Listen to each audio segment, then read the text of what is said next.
अस्सलाम वालेकुम नाजरीन। आज की वीडियो में हमारा मौजू है शहद 1 साल तक के बच्चों के लिए ज़हर कातिल। जी हाँ नाजरीन, आप ठीक सुन रहे हैं। वही शहद जो हज़ारों साल से इंसानी खुराक का हिस्सा है और हम बड़ों के लिए एक बेहतरीन कुदरती ग़िज़ा है, वही बेहतरीन ग़िज़ा 1 साल तक के बच्चों के लिए कतई तौर पर एक महफूज ग़िज़ा नहीं है। नाजरीन, पाकिस्तान जैसे ममालिक जहाँ पे आज भी तकरीबन 50% माएँ अपने बच्चों को पैदाइश के बाद माँ के दूध से भी पहले शहद की घुट्टी देना बच्चे के लिए सेहत का ज़ामन और अपना फ़र्ज़ समझती हों, वहाँ पर ये बात समझनी और समझानी खासी मुश्किल है। मगर क्या किया जाए कि हमारी ज़िम्मेदारी है आप तक मेडिकल साइंस की बुनियाद पर सिर्फ़ और सिर्फ मुस्तनद इंफॉर्मेशन पहुँचाना। और नाजरीन, मेडिकल साइंस बिल्कुल यही कहती है कि दुनिया भर में की गई रिसर्च की बुनियाद पर अब ये बात एक तस्लीम शुदा हकीकत है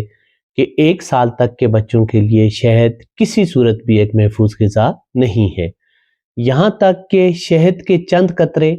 या चाय की चम्मच के कुछ हिस्से के बराबर शहद भी इस उम्र के बच्चों के लिए जानलेवा साबित हो सकता है। नाजरीन, इसकी साइंसी वजह भी जान लीजिए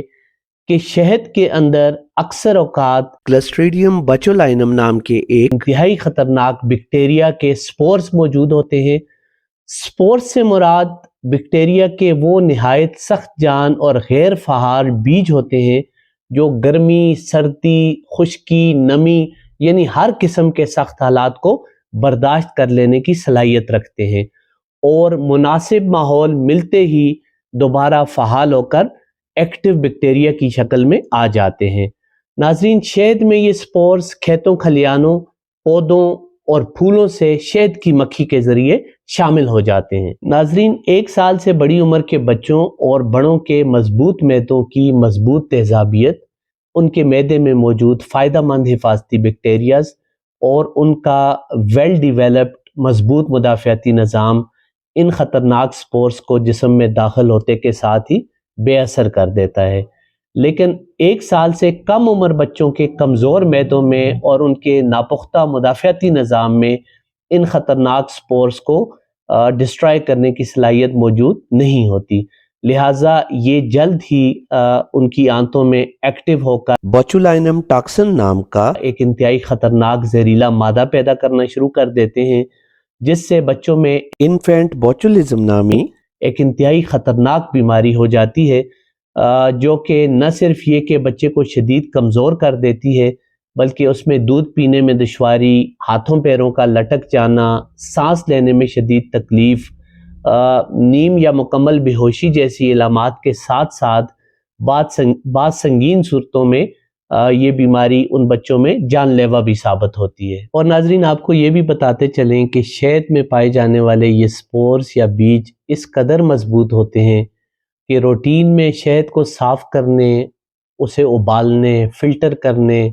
प्रोसेस करने यानी आम तौर पर शहद की तैयारी में इस्तेमाल होने वाले किसी भी तरीके से ये मुकम्मल तौर पर ख़त्म नहीं होते।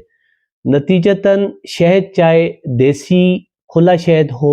या मार्केट में मौजूद किसी बड़ी कंपनी का पैक शुदा, उसमें उनकी मौजूदगी का इम्कान बहरहाल मौजूद होता है। और ये भी याद रखिए नाजरीन कि शहद को किसी दूसरी खुराक के साथ मिला के इस्तेमाल कराने से, जैसे गर्म दूध, कावा, गर्म पानी वगैरह में या किसी और खुराक में मिला कर देने से भी ये ख़तरा हरगिज़ कम नहीं होता। और नाजरीन, ये भी जान लीजिए कि शहद का 1 साल से कम उम्र के बच्चों में महफूज ना होना कोई नई तहकीक या किसी नई थ्योरी का हिस्सा नहीं, बल्कि ये पिछली कई दहाइयों में हज़ारों तहकीकात की बुनियाद पर अब एक मुस्तनद और साबित शुदा साइंसी हकीकत है, जिसे सेहत आमा से मुतालिक दुनिया के तमाम बड़े और मोतबर इदारे जैसे आलमी इदारा सेहत, सेहत आमा के अमरीकी कौमी इदारे CDC, American academy of pediatrics, बरतानवी महकमा सेहत और यहाँ तक कि पाकिस्तान और भारत के सेहत के कौमी इदारे भी सब के सब मानते हैं। और नाजरीन, इस हवाले से एक अहम बात ये کہ چونکہ شہد کو ہمارے اسلامی کلچر میں بہت زیادہ اہمیت حاصل ہے اور اس میں شفا کا ہونا قرآن و حدیث سے ثابت شدہ ہے، لہٰذا اس معاملے پر جب ہم نے علماء کرام سے رہنمائی لی تو پتہ چلا کہ اگرچہ گھٹی دینا رسول اللہ صلی اللہ علیہ وآلہ وسلم کی سنت مبارکہ سے ثابت شدہ ہے، اور آپ صلی اللہ علیہ وآلہ وسلم کے پاس جو بھی بچے اس حوالے سے لائے جاتے تھے تو آپ صلی اللہ علیہ وآلہ وسلم ان کو گھٹی دیتے تھے، لیکن کسی بھی مستند حدیث سے یا کسی مستند واقعے سے یہ ثابت نہیں کہ رسول اللہ صلی اللہ علیہ وآلہ وسلم نے کبھی شہد کو بچوں میں گھٹی کے لیے استعمال کیا ہو یا اس حوالے سے کوئی احکامات صادر فرمائے ہوں، بلکہ رسول اللہ صلی اللہ علیہ وآلہ وسلم کا اس حوالے سے طریقہ مبارک تحنیک کہلاتا تھا، اور تحنیک کا مطلب یہ ہوتا تھا کہ رسول اللہ صلی اللہ علیہ وآلہ وسلم عمومی طور پر